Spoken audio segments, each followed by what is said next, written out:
The Fourier series was named after Joseph Fourier, a French mathematician and author of the book The Analytical Theory of Heat. Essentially, using the Fourier series allows us to represent a periodic function in terms of an infinite sum of sines and cosines. This function can generally be represented in terms of time t as the following. These compound functions can result in many interesting graphs, including square waves, sawtooth waves, triangle waves, and semicircles. For example, let's check out this square wave with a period of 2 pi. This function is in fact an infinite sum of sines and cosines, represented by the following function. As you can see, with each term that we add, the function gets closer and closer to the perfect square wave pictured above. But how exactly did we find this equation? This is called a Fourier transformation, where such functions are decomposed back into the sinusoids that formed them. So let's assume these identities are true. With these identities, we have everything we need to solve for the first term, the coefficients for the cosines, and the coefficients for the sines. First, let's look at our previous equation.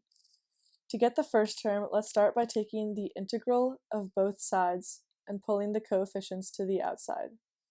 Now we can see that all of the cosine terms resemble our second identity and all of the sine terms resemble our first identity, both of which we know to be 0. Now our equation is the integral from 0 to 2 pi of f of t equals the integral 0 to 2 pi of a sub 0. So let's pull the first term out again and simplify the integral to get a sub 0 times 2 pi on the right side. After dividing both sides by 2 pi, we have our first term. This term is actually the average value for f from 0 to 2 pi, but due to periodic properties, this is also the average for the whole function, or the midline. Next, let's look at the coefficients for the sine terms. This time I included the nth terms, but we'll see how that comes into play later. The first step is to multiply both sides by sine of nt, and then take the integral from 0 to 2 pi. This may seem rather random, but in reality it eliminates almost all of the terms in the infinite series. After shifting the constants to the outside, we can see that all of the cosine terms and almost all of the sine terms will be 0, as well as the first term. Then we can combine our remaining sines to make sine squared of nt, which we also know is equal to pi. After dividing by pi, we have our sine coefficients. Finally, let's solve for the coefficients for the cosine terms. The process is extremely similar to what we did with the sines, so we can just breeze right through it. Multiply both sides by cosine of nt and then take the integral from 0 to 2 pi. Pull out the coefficients, so with our identities, we can see once again how almost all of the terms become 0.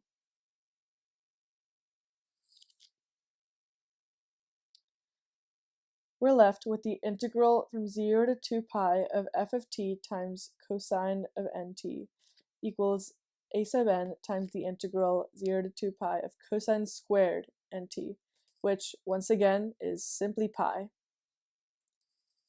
Divide both sides by pi and we have our cosine coefficients.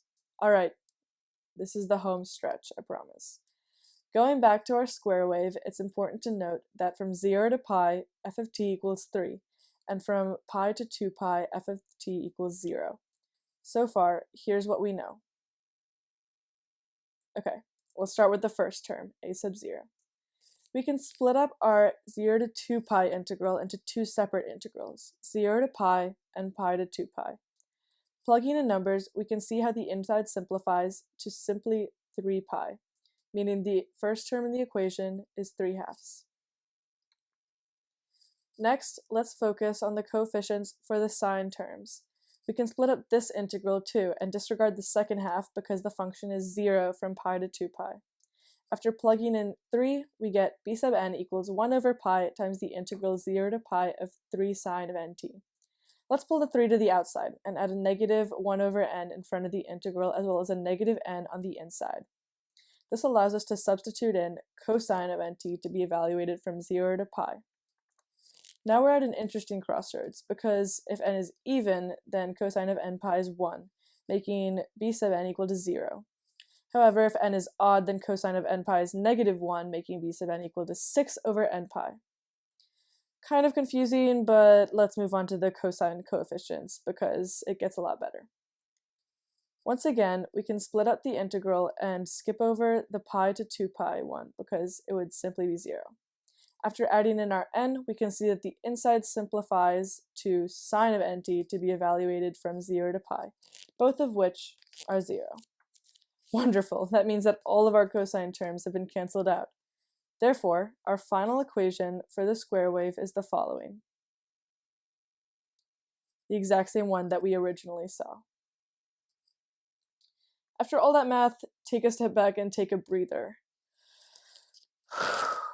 You made it.